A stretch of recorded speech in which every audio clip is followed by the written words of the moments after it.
할렐루야.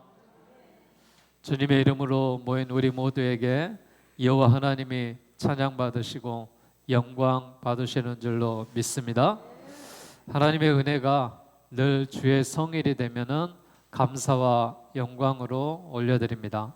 우리가 한 주간의 삶을 살아가면서 세상에 빠져 살다가 죄인된 모습으로 하나님의 성전에 들어왔음에도 불구하고 하나님은 나를 맞아주시고 나를 안아주시고 나를 통하여 하나님 찬양받게 하심을 감사합니다.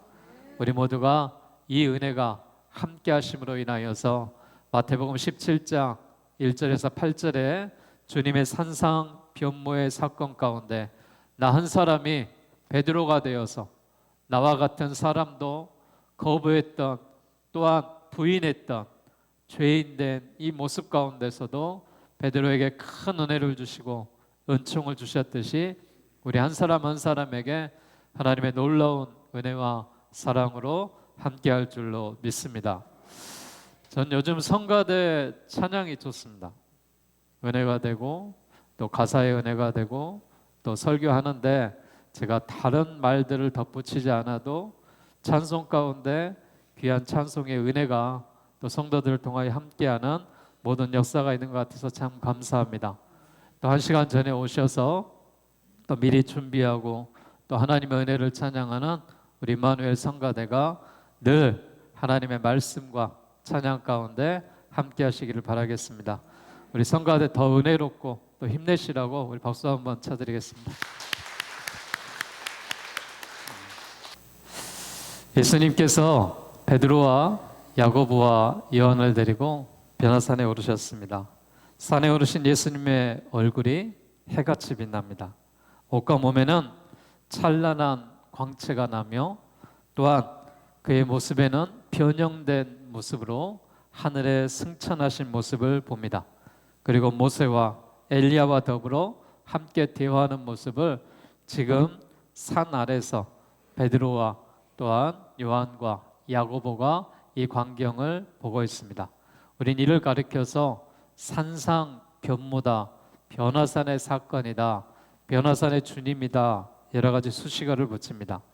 그때 호련히 구름이 그곳을 덮으며 하늘에서 음성이 들리는 그 모습 가운데 나타납니다. 베드로가 이 모습을 보고 예수님이 지금 모세와 대화를 하고 있고 예수님이 엘리야와 대화하고 있는 이 모습을 보며 너무 감격합니다. 그래서 예수님에게 이렇게 이야기합니다. 주여, 여기가 좋사오니 여기에 초막셋을 짓겠습니다. 하나는 주를 위해서, 하나는 모세를 위해서, 하나는 엘리야를 위해서 짓겠습니다 라고 말합니다. 그때 하늘에서 음성이 들립니다. 이는 내 사랑하는 아들이니 너희는 그의 말을 들으라. 제자들이 두려워 떨고 있을 때 예수님의 손이 와닿습니다. 눈을 들어보니 오직 예수 외에는 아무도 보이지 않습니다. 오직 예수입니다. 예수님 주변에 있는 것들을 바라보며 정말 보아야 할 예수님을 보지 못하기에 문제가 생기는 것입니다. 사랑하는 여러분, 오직 예수님만 바라보시고 오직 예수님만 만나시고 오직 예수님에게만 기도하시기를 바랍니다. 우리가 가지고 있는 문제들 누구에게나 하나씩은 있을 겁니다. 건강의 문제, 또 사업의 문제, 자녀의 문제, 내 앞길의 문제, 여러 가지 고민과 여러 가지 걱정하지 않는 사람들이 누가 있겠습니까? 인생은 하나님 앞에 설 때 남는 것이 오직 예수만 남는 것입니다. 그러기에 예수님을 만나시고 예수님께 기도하신다면 모든 인생의 문제가 해결되리라고 믿습니다. 마지막 날에 예수만 남겨지는 사람이 가장 복된 사람입니다. 모세도 사라지고 엘리야도 사라지고 오직 예수만 보았던 베드로가 경험했던 은혜가 오늘 나 한 사람이 베드로의 모습으로 예수님을 만나서 베드로와 같은 동일한 은혜가 있기를 원합니다. 사실 예수님은 제자가 12명이 있었죠. 그 12명의 제자 중에서도 특별히 사랑하는 제자가 있었습니다. 그 사랑하는 제자가 베드로였고 야고보였고 요한이었습니다. 그럼 이 세 제자 중에 또 특별히 사랑하는 제자가 없었냐? 있었습니다. 특별히 베드로를 사랑했던 것 같습니다. 예수님은 이처럼 한 사람을 편애하는 것이 아니라 한 사람에 집중하는 그런 사역들을 하셨습니다. 여러분, 나 한 사람이 별거 아닌 것 같아도 하나님은 나에게 집중하시는 겁니다. 나와 함께 하시고 나와 동행하시고 하나님의 은혜 가운데 늘 거하게 하십니다. 우리가 영적인 존재로서 말씀과 성령의 역사가 우리의 삶을 주관하게 하는 것입니다. 영적인 체험이 얼마나 중요한지 모릅니다.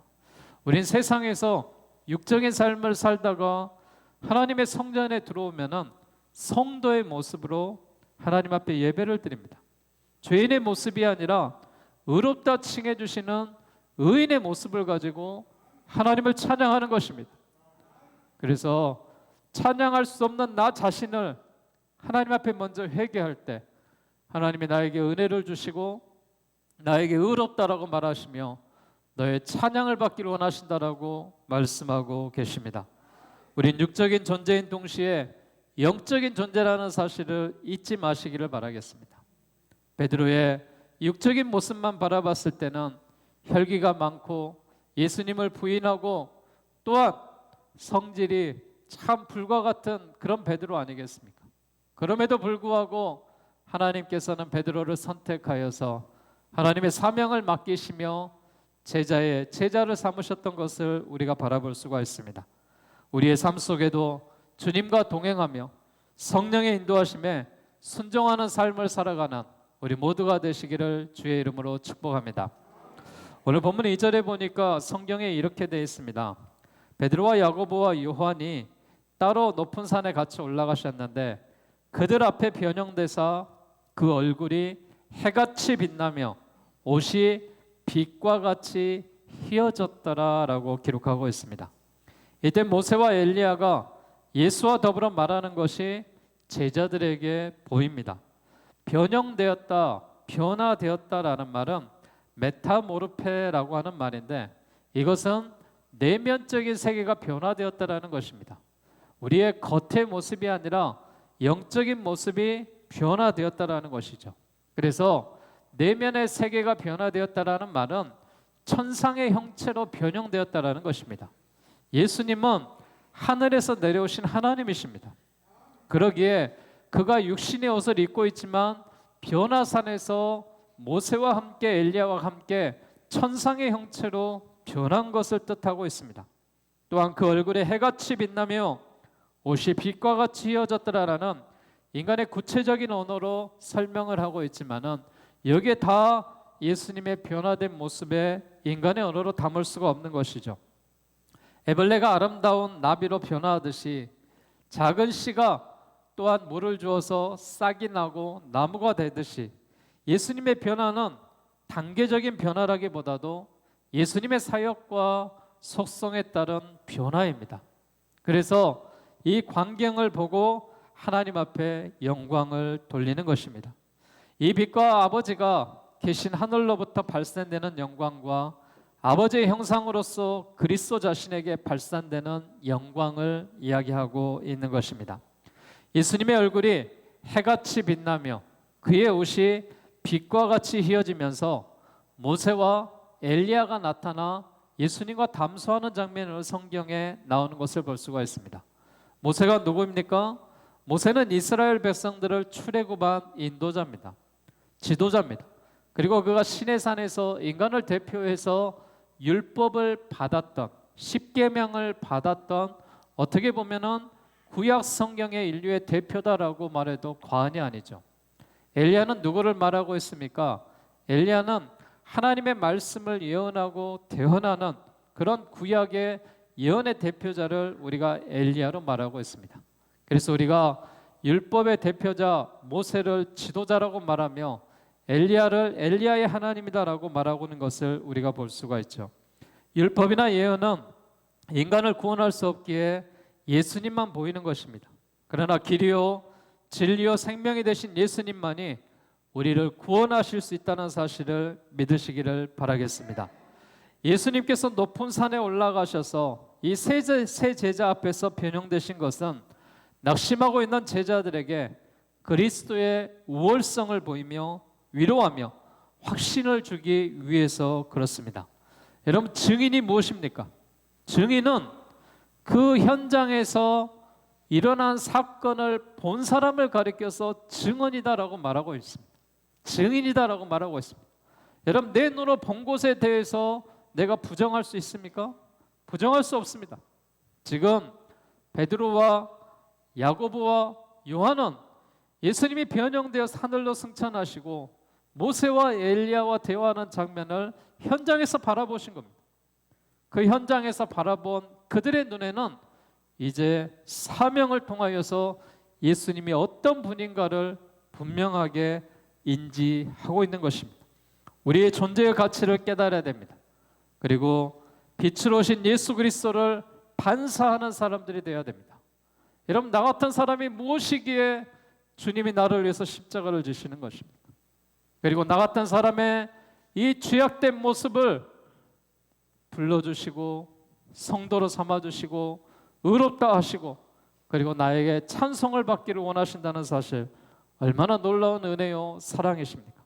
빛으로 오신 예수 그리스도를 반사하는 사람들이 되어야 되는 것은 우리가 그리스도인으로서의 삶을 살아갈 때 나를 통하여서 예수 그리스도의 모습이 나타나야 될 줄로 믿습니다.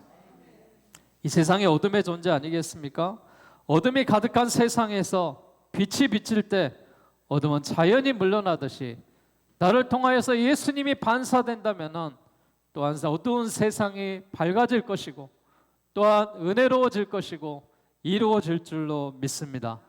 믿음의 백성들이 이 모습 가운데 우리가 지금 변화산의 현장에 가 있지는 않지만 오늘 내가 영적인 베드로의 모습으로 예수님의 변형된 모습을 바라보면서 예수님이 어떤 분이신가를 우리가 깨닫고 알아가는 믿음의 성도들이 되어서 우리의 삶이 예수님을 반사해내고 예수님을 증언해내고 예수님과 동행하는 믿음의 백성의 삶이 되시기를 주의 이름으로 축원합니다.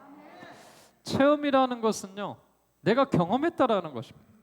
예수님께서 변형되어서 모세와 엘리야와 예수와 더불어 말하는 것을 베드로가 보고 있습니다. 그리고 4절에 뭐라고 합니까? 이렇게 이야기합니다. 베드로가 예수께 여짜오되 주여 우리가 여기 있는 것이 좋사오니 만일 주께서 원하시면 내가 여기서 초막셋을 짓겠습니다. 하나는 주님을 위해서, 하나는 모세를 위해서, 하나는 엘리야를 위해서 짓겠습니다라고 말하고 있습니다. 이때 호련히 빛난 구름이 그들을 덮으며 구름 속에서 이렇게 이야기합니다. 이는 내 사랑하는 아들이요 내 기뻐하는 자니 너희는 그의 말을 들으라. 제자들이 들어와 예수님이 다시 제자들에게 나타나셔서 이렇게 말합니다. 7절입니다. 예수께서 나와 그들에게 손을 대시며 이르시되 일어나라 두려워하지 말아라 라고 하십니다.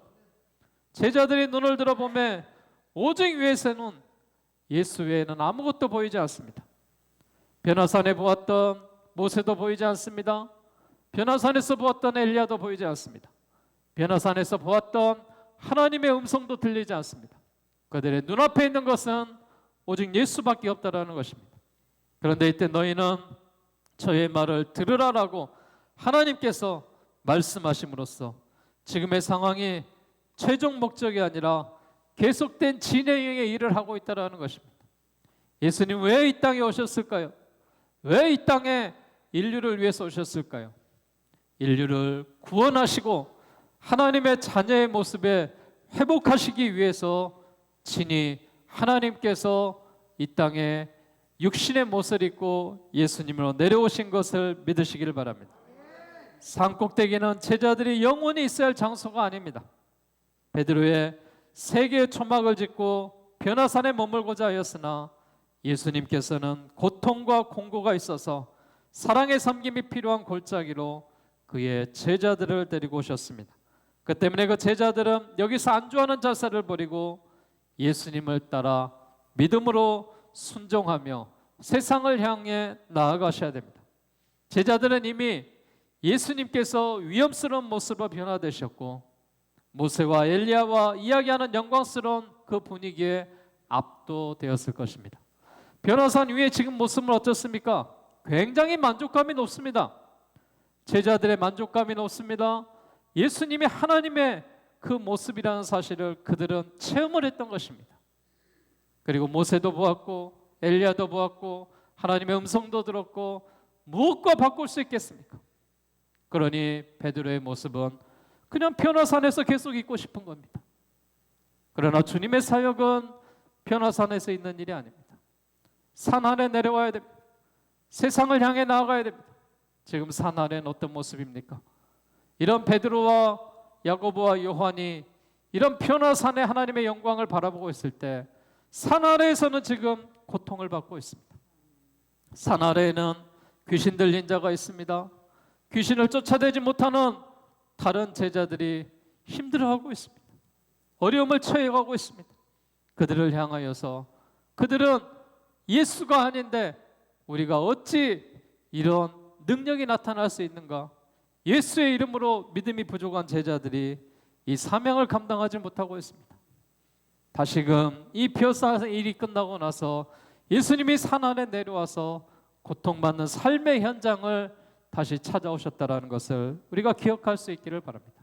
사랑하는 여러분, 우리의 삶의 목적이 신비의 체험의 목적이 아닙니다. 그냥 여러분 맹목적인 믿음으로 살아가는 것이 아닙니다. 성도는 신앙생활을 해나가는 것입니다. 믿음으로 살아가는 것입니다. 그렇기 때문에 맹목적인 신앙으로 추구하지 마십시오. 하나님이 그렇게 행하시지 않으셨습니다. 세상은 가장 낮은 곳을 예수님이 찾아오셨고 병든 자를 고쳐주셨고 귀신 들린 자를 쫓아내주셨고 또한 예수님은 무엇보다도 구원의 은혜를 주셨습니다. 그러기에 예수님이 행하셨던 것처럼 우리 모두도 신비한 그런 체험만을 가지고 살아가는 것이 아니라 예수를 바라보고 말씀을 듣고 순종하는 삶의 자세로 우리가 살아가야 될 줄로 믿습니다. 오직 하나님의 아들 영광스러운 주님의 음성만을 듣고 그분의 명령에 순종하는 삶을 살아가시기를 주의 이름으로 축원합니다. 베드로가 누구만 바라봤습니까? 예수만 바라봤습니다. 사랑하는 여러분, 하나님께서 말씀하십니다. 이는 내 사랑하는 아들이요 내 기뻐하는 자니 너희는 그의 말을 들으라. 베드로는 이 음성을 똑똑히 들었을 것입니다. 하나님의 음성을 똑똑히 들었을 것입니다. 예수님은 하나님이십니다. 나를 본 자는 하나님을 보았다라고 말씀하고 계십니다. 예수님은 기름 부은다던 자요, 예수님은 선지자요, 예수님은 말씀의 대언자이셨습니다. 우리가 하나님의 말씀을 들을 수 있다는 것은 복 중에 복이죠. 말씀을 들으면 하나님의 생명을 받아 하나님의 생명이 우리 안에 풍성해집니다. 그리고 하나님의 말씀을 듣는 것은 그분의 인격을 대하는 것이기에 하나님의 형상을 회복하며 예수님의 품성을 닮아갈 수 있는 것입니다. 이 귀한 말씀 우리가 얼마나 듣기 위하여 마음과 뜻과 정성을 다하고 있는지요. 사랑하는 여러분, 하나님의 말씀은 우리가 적극적으로 들어야 됩니다. 하나님의 말씀은 새겨 듣는 것입니다. 하나님의 말씀은 반복해서 듣는 것입니다. 그래서 교회가 놓칠 수 없는 일이 무엇인지 아세요? 하나님의 말씀을 전하는 것입니다. 성경을 읽게 하는 것입니다. 하나님의 말씀을 가르치는 일을 멈출 수가 없는 것입니다. 여러분, 이 성경이 별거 아닌 것 같아도 하나님의 말씀이 여기에 기록되어 있고 지금도 내가 살아가야 될 경험적인 삶의 현장 가운데 말씀이 조명할 줄로 믿으시길 바라겠습니다. 신앙생활은 하늘을 바라보고 사는 것입니다. 눈은 예수님을 바라보고 귀는 하나님의 말씀을 듣는 것입니다. 눈과 귀가 열릴 때 우리의 삶이 더욱더 풍성해질 줄로 믿습니다. 제자들은 이미 예수님께서 위험스러운 모습으로 변화하셨고 모세와 엘리야와 이야기하는 영광스러운 분위기에 압도되어 두려워하고 있는데 구름 속에서 들려오는 소리는 더욱 그들에게 머리를 조아리게 합니다. 이는 하나님의 임재 앞에선 죄악된 인간의 통상적인 느낌이겠죠. 이 무서워 두려워하는 것이 아니라 경외하는 마음을 가지고 하나님 앞에 나아가는 것입니다. 여러분, 우리가 하나님을 경외한다는 것은 무엇을 이야기하는 것입니까? 하나님을 두려워하는 마음으로 섬긴다라는 것입니다. 하나님을 두려워하는 마음으로 섬길 때 인간에게, 그리스도인들에게, 성도들에게 참된 행복이 찾아올 줄로 믿습니다. 하나님은 은혜의 하나님이십니다. 하나님은 자비의 하나님이십니다. 하나님은 우리의 아버지가 되어주신다고 그랬습니다. 하나님의 은혜가 얼마나 감사한지요. 저는 교회를 생각할 때마다 늘 그렇습니다. 교회가 한 사람 한 사람을 보면은 너무나도 연약합니다. 힘이 없습니다. 어떻게 교회를 이끌어갈까라고 생각합니다.